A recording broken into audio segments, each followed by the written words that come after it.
Big news for anyone who loves the history of D-Day. Matt McLachlan Battlefield Tours has just launched a brand new tour that visits the D-Day beaches and lots of other sites in rural France, and all from the comfort of a luxurious cruise on the Seine River. Now, we ran this tour in 2024 and it was a huge success. It sold out in a matter of weeks. So now we've rolled it out again for 2025. But this time, there'll be 3 departures in June, July and September, giving you 3 times the opportunity to join us. The cruise is on board the luxurious Amadeus Diamond and begins and ends in Paris. Over 8 days, you'll enjoy the history, scenery and culture of the beautiful Seine River. But as an exclusive offering just for our passengers, you'll enjoy 2 full days touring the D-Day landing beaches in both the US and British sectors, plus daily seminars on board the ship that unpack the history of D-Day. And like all our tours, you'll be hosted by one of our expert historians who'll bring the story of D-Day to life. And if you've been on one of our tours before, you'll know that our historians really are the best there is. This is an exclusive cruise and places are extremely limited. Visit battlefields.com.au to book your place today. This podcast is brought to you by eHarmony, the dating app to find someone you can be yourself with. Why doesn't eHarmony allow copy and paste in first messages? Because you are unique, and your conversations should reflect that. eHarmony wants you to find someone who will get you. How are you going to know who gets you? If people send you the same generic conversation starters they message everyone else. Conversations that actually help you get to know each other. Imagine that. Get who gets you on eHarmony. Sign up today. It took a lifetime to find the person you want to marry. Finding the perfect engagement ring is a lot easier. At BlueNile.com, you can find or design the ring you've always dreamed of with help from Blue Nile's jewelry experts who are on hand 24/7 to answer questions. And the ease and convenience of shopping online. For a limited time, get $50 off your purchase of $500 or more with code LISTEN at BlueNile.com. That's $50 off with code LISTEN at BlueNile.com. A Living History production. I'm Peter Hart. And I'm Gary Bain. And together we're Pete and Gary's Military History Podcast.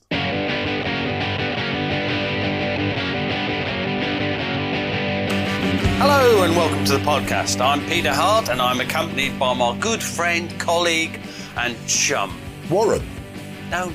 Oh no, he's in your bedroom, isn't he? He's in my study. Study. Wink, wink.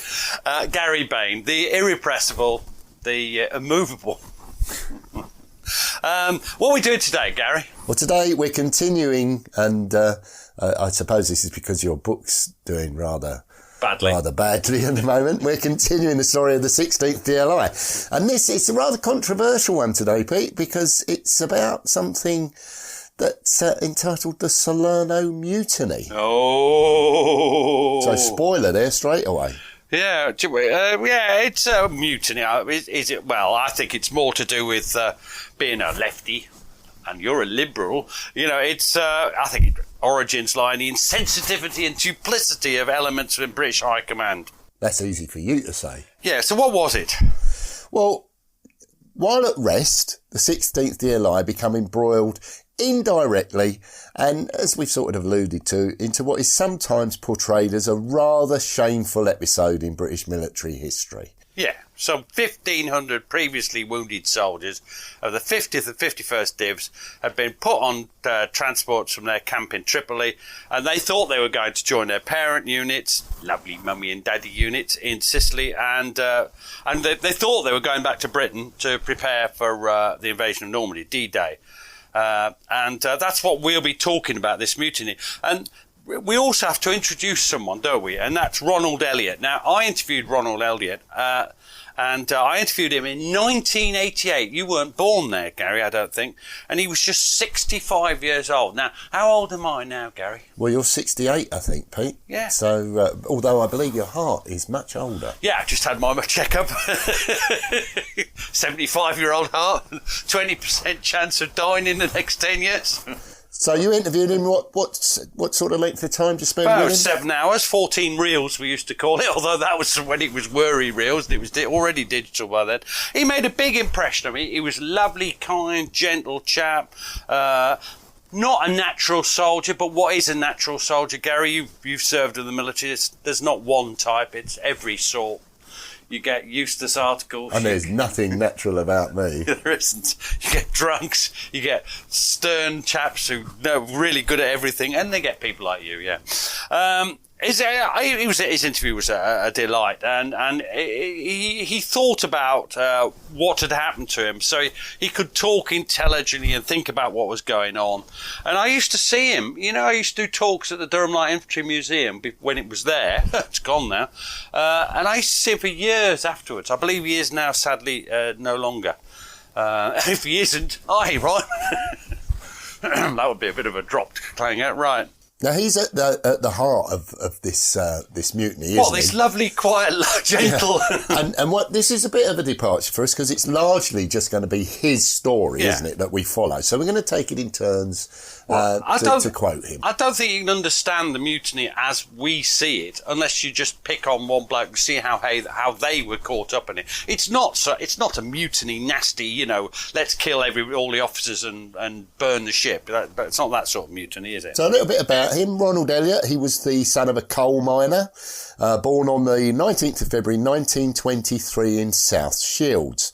So that meant he was how old, Pete, in 1939? Maths with Pete and Gary. It's quite easy. 39. It's 16. Yeah, and one way or another, his date of birth meant that he was destined to take, as with a lot of people, he was destined to take part in the Second World War. But he'd long felt the dark shadows of the threat posed by fascism. He had.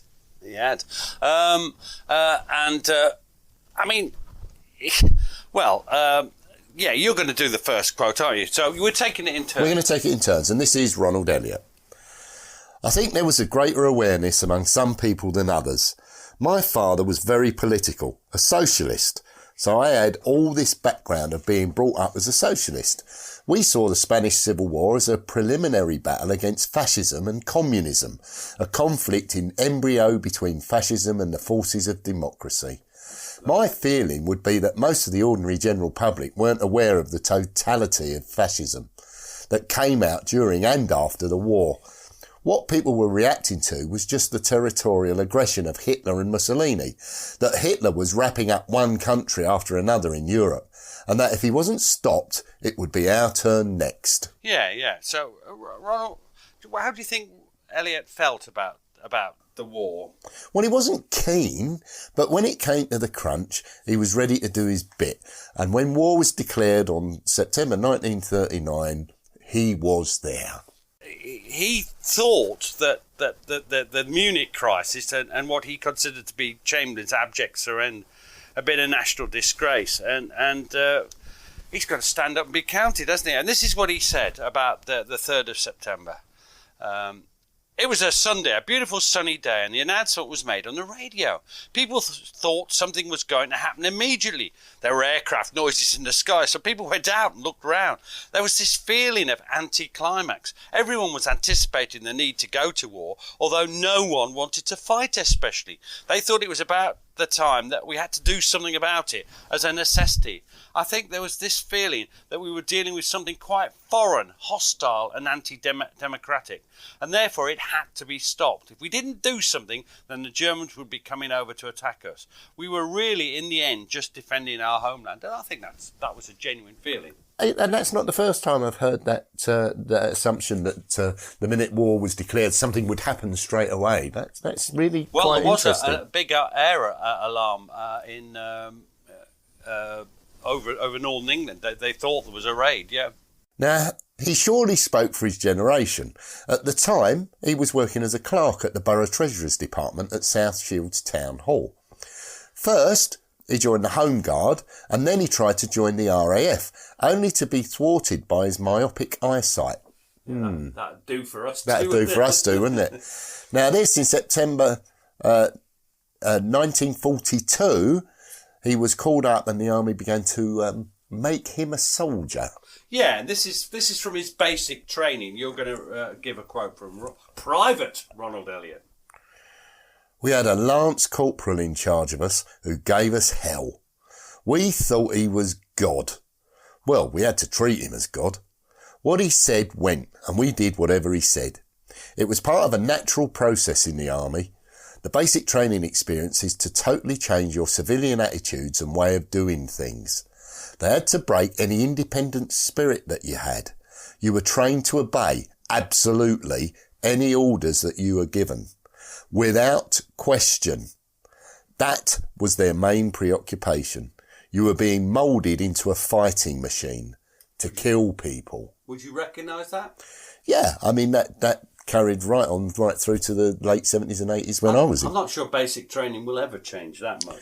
And Lance Corporals were, in fact, God, as I was once godlike.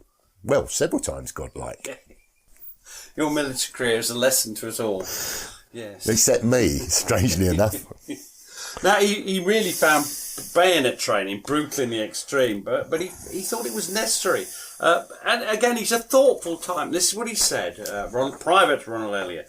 It was totally bloodthirsty. You had to get yourself hyped up, charge. You had to understand that this was a German who, if you didn't kill him, he would kill you. You had to shove your bayonet right through him and then go charging on past him. So it was very bloodthirsty indeed. And did you do bayonet training? There wasn't much of that. There wasn't a lot. I think we did it once, but yeah, it's the image of that cold steel, isn't it? Was that scary? Oh, absolutely. Now, he's obviously bright, isn't he?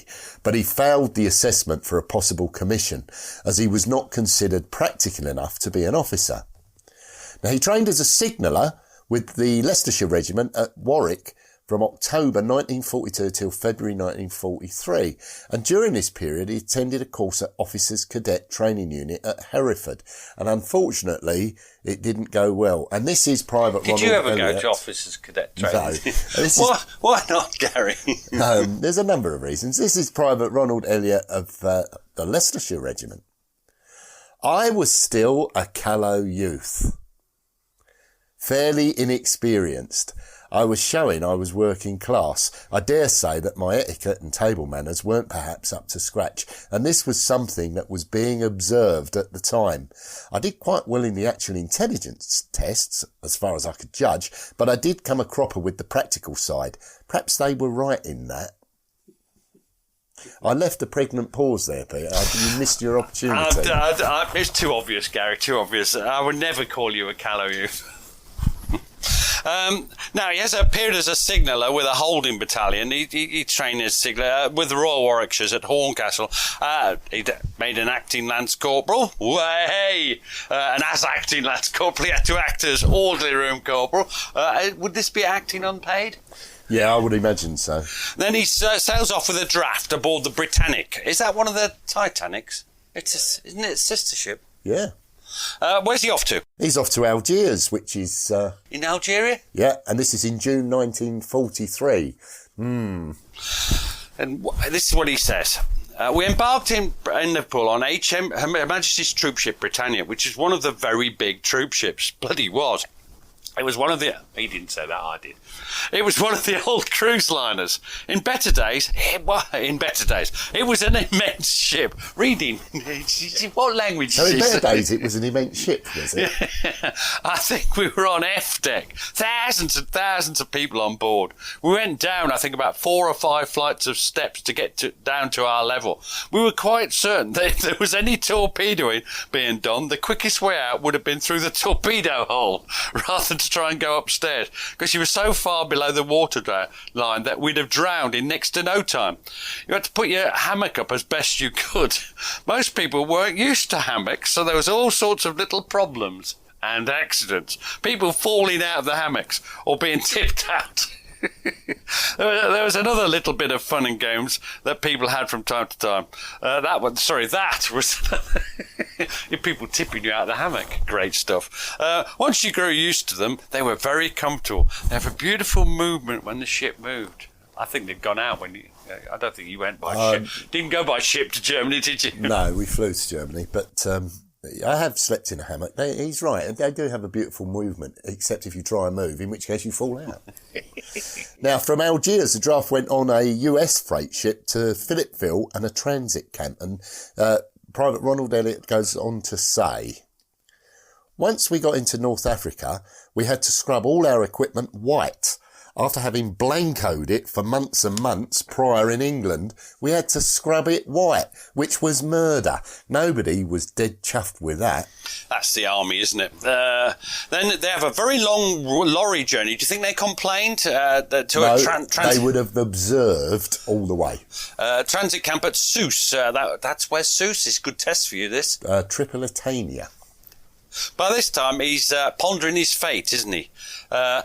This is an intelligent chap. I don't want you to think of... I know me and Gary are reading this, but don't think it's anybody like us. This is a sensitive, intelligent person, not an idiot. I'm sensitive. No, you're not. Anyway, what does Private Ronald Elliott say?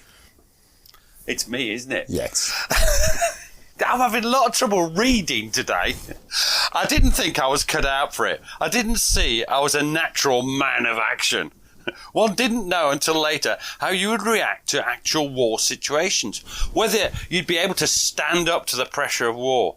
I think everyone was very apprehensive. I don't think there's any real connection between training situations and the real thing. Anything else is just playing at it. And I think people have commented on that, the shock of war as opposed to training. And that's why, of course, they try and recreate it in training now, don't they? With as close as possible, yes. Banging noises and real bullets, in relatively safe situations. So where are they off to now? Well, the draft then sailed to land at another transit camp at Avola, which is Sicily. Oh. Now, the war was getting closer by the minute, and Private Ronald Elliott goes on to say this. We saw Monty. We were just hanging about. We weren't doing anything at the side of this road. This jeep comes bowling past. Typical Monty. He stopped to chat to us. Thin face with very high-pitched voice. Bags of confidence. He asked us who we were and what we were doing. We gave him a good salute, cheered him up no end.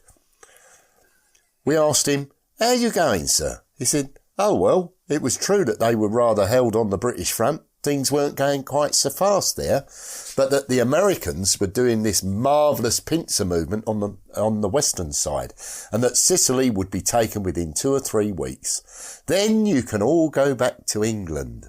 We said, thank you very much, sir. Of course, we didn't know that we'd just... He didn't. He didn't know that we'd just come from England. He gave us some fags and off he went again. He gave the impression of confidence. We were in the sort of Monty-type situation where people were being told what they were doing, which was part and parcel of what he was after. Yeah, well, he liked to brief people, didn't he? Anyway, is he at the transit camp long? No, because it's not long, because he's posted as a casualty replacement to the 9th DLI. Fine body of men. And as we've mentioned previously, they'd been badly smashed up at the Battle of Primasole Bridge in Sicily in mid-July 1943. Yeah, very badly. And we remember, this is one of the things about, do you remember doing the 9th DLI? They were the chaps at the Butte de Wallencourt. They like to call themselves the Gateshead Gurkhas, but nobody else did. I think you remember you chuckling about that. Who called them the Gateshead Gurkhas? No. Yeah, well, I like to call myself the Tottenham Titan. I think of you as, and I want you to look it up. I think you would have done well in the 6th Durham Light Infantry. Okay, I'll look that up. I'll tell you what it is. Black-buttoned bastards. Okay, thank you very much. So now, Private Ronald Elliott of the 9th DLI says this. It was the 50th Division, and they had this very good reputation in the desert in North Africa. They had a lot of glamour attached to them, so I was quite happy. The unfortunate part about it was that I couldn't go into the signal section. I just went into a platoon as a platoon signaller, which didn't amount to very much because they hardly used them at all. So that was disappointing, as I was basically just an ordinary infantryman. They were very experienced, very good soldiers, those that were left. They were war-scarred veterans, but they were coming to the end of their tether. They were clearly in need of some sort of rest. We newcomers with white knees were treated as though we were from another planet. There's a lot of banter goes on, but they accept you. I mean, after all, they were short of people and we were building them back up to strength again. That's a two-way thing. It means that you have to go back into action again. There had been a lot of action around there, and there were a lot of dead bodies, some of them in the river. That brought home to the new reinforcements. We were getting nearer and nearer to the actual war, to the front itself. Wow. Now, as they advanced beyond Catania, Elliott was wounded by German mortar fire, and he goes on to say this. It was late afternoon at a place called Acciariali on the coast. I was with the platoon, and we were just pushing forward. We hadn't seen anybody for days and days. Whenever you're probing to see where the enemy is, someone has got to be at point. We went into this vineyard. What we didn't know was that the Germans had decided to make a stand there, and they had the vineyard staked out. As soon as we went in, they mortared it. One person was killed and 2 or 3 were wounded, including myself. I was conscious of this numbing pain in my leg and blood spurted out. I didn't know how bad it was, but as everybody else that was wounded was coming out, I thought, well, I better come out as well. I retired as a walking wounded. And at this point, we'll take a short break.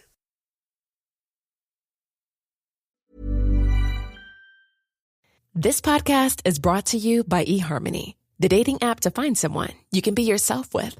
Why doesn't eHarmony allow copy and paste in first messages? Because you are unique, and your conversations should reflect that.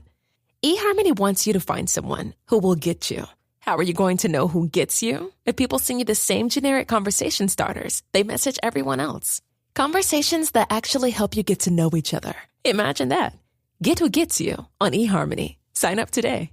Will full coverage make me look cakey? Is my undertone neutral or is it cool? We get it. Finding the right foundation is hard. But with Il Maquillage, it's easy to find your perfect match online. Customized for your unique skin tone and coverage needs. Plus, with Try Before You Buy, you can try your full size at home for 14 days.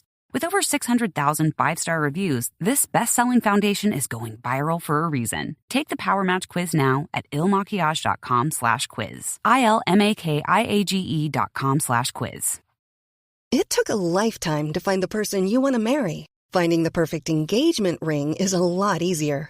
At BlueNile.com, you can find or design the ring you've always dreamed of with help from Blue Nile's jewelry experts who are on hand 24/7 to answer questions, and the ease and convenience of shopping online. For a limited time, get $50 off your purchase of $500 or more with code LISTEN at BlueNile.com. That's $50 off with code LISTEN at BlueNile.com. Hey, I'm Ryan Reynolds. Recently, I asked Mint Mobile's legal team if big wireless companies are allowed to raise prices due to inflation. They said yes. And then when I asked if raising prices technically violates those onerous 2-year contracts, they said, what the f*** are you talking about, you insane Hollywood ass f- So to recap, we're cutting the price of Mint Unlimited from $30 a month to just $15 a month. Give it a try at mintmobile.com/switch. $45 upfront payment equivalent to $15 per month. New customers on first 3-month plan only. Taxes and fees extra. Speed slower above 40 gigabytes. See details.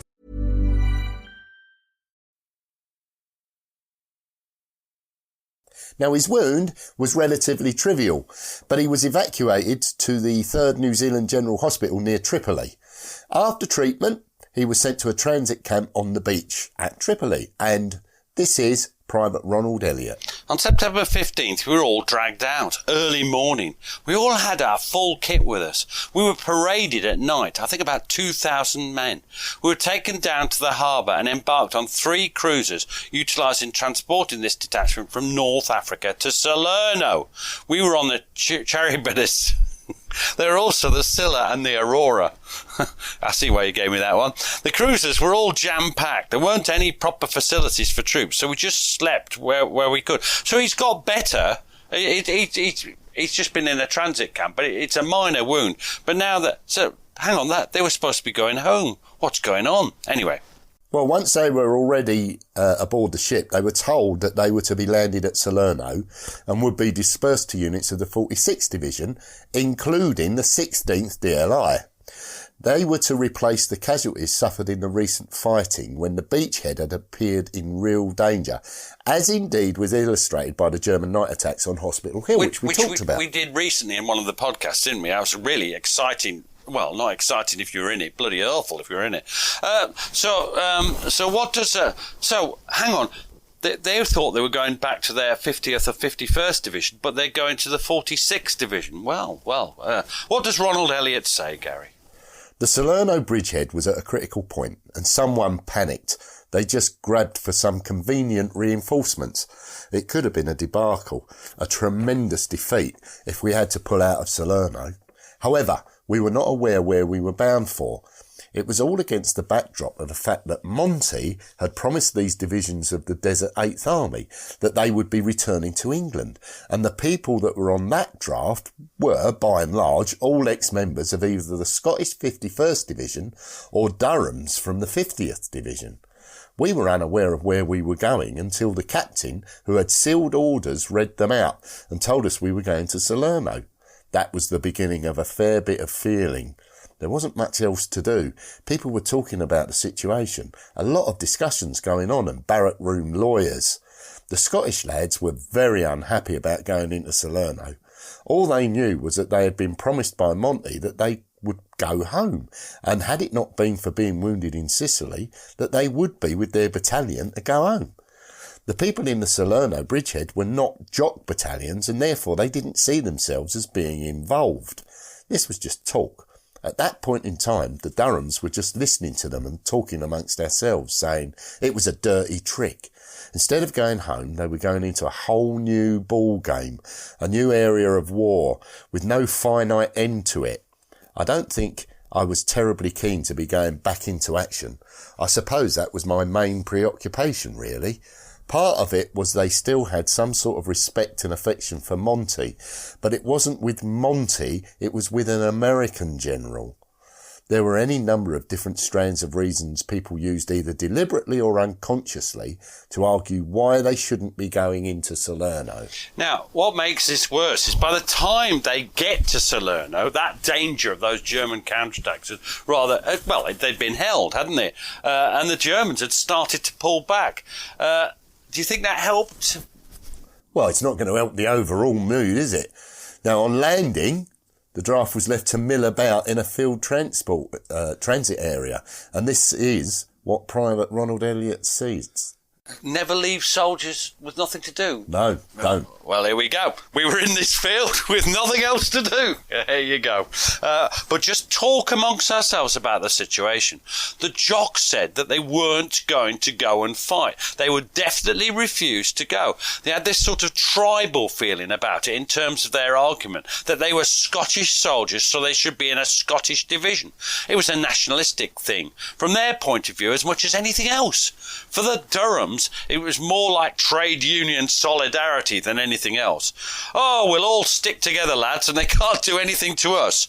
I was in two minds. I thought perhaps I ought to help them, but on the other hand, I'd really only been in the 9th DLI about 3 weeks. I went to this tall, red-headed Geordie sergeant and said, "What should I do?" He said, "Why, hey lad, you should support the jocks, and the Durhams have been treated badly. If we all stick together, we'll be all right. You stick with me." Oh, fair enough. How's this going to end? Yes, I'm thinking about that. Now, for a while, nothing seemed to have changed as they remained in the transit camp, but the military wheels were moving behind the scenes. It's a bit of a cliche, Gary. I wish you wouldn't write these cliches. And this is once more Ronald Elliott. They provided us with compo rations, and there was this large area of tomatoes growing quite close by. So we had tomatoes with everything. We stripped this fellow's field of tomatoes. We lived quite well. We cleaned our weapons and talked about the situation. It was quite a pleasant 2 days. It really didn't crystallise until they brought up all our kit. Until we had everything, which included kit bags and so forth, they're kept in the ship's hold. When you get your kit bags and your big pack, that means you're complete, then you can move. The kit came up one morning. After that point in time, we really didn't have any excuse for not going anywhere. Before that, we couldn't have gone anywhere because we weren't fully accoutred, as it were. But once we got our kit up, we were in a mutiny situation. Oh dear, oh dear. Now, the first, how do the authorities deal with it? Well, this isn't unusual. The first step was a sympathetic pep talk. But there was a touch of menacing still behind it. Oh, menacing still. And you're going to tell us what Private Ronald Elliott says. Then we were all paraded, and this chap, I think he was a major, he said in effect that there'd been mistakes made, they were sorry that it had happened the way that it did, and that every effort would be made to try and get people back into their proper formations. But for the moment, we really didn't have any option but to obey orders and report for duty. We would be posted to appropriate battalions within the 5th Army. That's the American-commanded army that 46 Divs are in. Then the Riot Act was read out. Ooh. Having that read out to you, you appreciate the enormity of what you're into. You were disobeying lawful orders and could be shot or whatever. It brings a chill to anybody's mind. Oh, blimey. And that is actually read out, isn't it? It's read from a card, the Riot Act. Yeah, it's actually read out. Now, it was at this point that common sense came to Elliott's rescue. He had no real case to refuse a posting, as he'd only been in action a few days and he'd been very lightly wounded. And this is what he said. The order was then given that all of those who wished now to obey the lawful orders were to centralise with all of their kit in the centre of this field. I thought to myself, I'm a bloody fool. What have I got that I can say is any sort of an excuse for what I'm doing? I wandered off in the centre with my kit, and lo and behold, there was my friend, the red-headed sergeant, organising the collection together of the kit. I said, I thought you said if we all stayed together we'd be all right. He says, oh lad, you have to obey orders at the end of the bloody day. You can't beat the army. Quite a number of people, a good half, collected themselves together and were marched off and ended up with the 16th DLI. Now, that's not all of them, though, because some of the men still refused to budge. And here we're going to get some other people coming, because that's Elliott gone. I mean, Elliott leaves them there. And during this period, the colonel of the 16th DLI, we've met him many times before, Colonel Johnny Preston, he drives down to the transit camp to see what he could do. Because why do you think that? Why do you think that... Well, nobody wants to prosecute the men. Persuasion was the order of the day.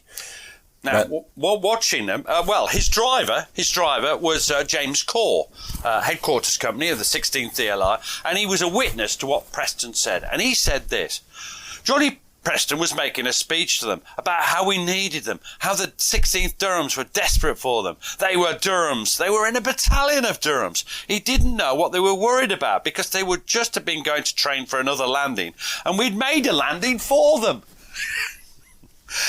This was his speech, his sort of style. He finished up and he says, I give you my firm promise as an officer, and Johnny Preston always keeps his word, that as soon as the situation here resolves, you will go back to your own battalions. You've got my firm word on that. Well, all but a few then decided to come to us. Just a handful stayed. Right. Now, a few more gave it up at that point, but some remained, as you say, adamant, and eventually the gloves came off. Oh, blimey. We're back to Ronald Elliott. I forgot about this. He explains what happened in his absence, yeah. Ultimately, they were left with a hardcore, who did apparently finish up court-martialed. But those that were left had certainly had opportunity for reconsideration. There were one or two who had gone the whole hog and finished up in prison and had quite a rough time. The army establishment behaved remarkably well under the circumstances because, rightly or wrongly, they were fearful of some military problem. They took the advantage of having whatever troops were supposedly available and intended to use them. And it was a proper military decision. Anyone who didn't obey orders was in fact in a mutinous state. No army would have accepted that situation. A month or so later, there was a signal came along from headquarters to the effect that anyone who had transferred from the 50th Division or 51st Division could apply to return to their own formations if they wanted to. In the event, I don't think many people did. Some were like me and thought that though it would be very nice to go back, one was going back to the second front, which was going to be no pushover. That was likely to be a very dangerous and deadly battle. On the whole, we felt that we were probably rather better off in Italy than on the second front. So we stayed where we were. Is it all about you then, Ronald? Ronald Gary. Yeah. Now, what happens to Ronald Elliott when he gets to 16th? Well, he's posted to the Signals section, HQ company, but he's then attached to D company. Yeah, we'll be hearing lots from him in the coming months as we grind through this book. Now, I've used the word grind there. Now, Yes, some people often think of you and Grinder in the same sentence. Gary. Now, in the end, some 192 recalcitrants, you were trying to trick me up there, weren't you, were shipped off to Algeria, where they were all charged with mutiny, a number unprecedented in British military history. Yeah, this is a serious affair. I mean, Elliott's got out of it, but 192 are charged with mutiny. And how many are found innocent? Well, they're all found guilty, and 3 sergeants were sentenced to death, but that was subsequently commuted to forced labour and then suspended. Now, how do you think the Durhams reacted? Sympathetically? Well, I'm not sure they did, but we're going to finish with a view of Private Tom Lister of the motor transport section of the HQ company. I don't think many of us had much sympathy for them because we accepted that they'd had a pretty hard time. A lot of them had been wounded and they were cheesed off. But you're in the army and you do what you're told or suffer the consequences. That's the point. It seemed rather stupid. And that's the natural tolerance and sympathy that you'd expect to find in the army, I think. Well, it is quite daft if you think about it. It's an odd thing to make a stand about. Well, it certainly is for Elliott. Who, I like the way Elliott realises I haven't got a bloody leg to stand on. No. I've been with them for a couple of days. I've been incredibly lightly wounded. I have no leg to stand with. And then it's interesting. He then thinks, do I want to go back for D-Day? And 50th Div had a rough old time from D-Day. But even the Scots, I'm not sure that there was real justification for what they were doing. No. But I don't think, it is more a strike than there's no violence, there's no. But you're in a theatre of war. It's a legitimate order, and it's not being obeyed. The army's got to be seen to be doing something. Yeah. Do you think the army behaved well? I think they behaved remarkably well after the event. I think before the event they were insensitive. I think. Up to that point, but the attempts to persuade rather than big stick, I think, was the right approach. I'm not sure Johnny Preston could make that promise actually as a colonel, but it did come true. They were offered it. Yeah. So an interesting. There's been books written about Salerno Mutiny, and it's an interesting topic, but it isn't terrible. It's more interesting than. It's not a shame on the 16th. No, I haven't. I've forgotten the name of it. It's a very famous historian's written the book about it. It's just gone out. Have you forgotten their name? I have forgotten their name, but they're very famous and very good. Excellent. Cheers, Pete. Cheers, Gary.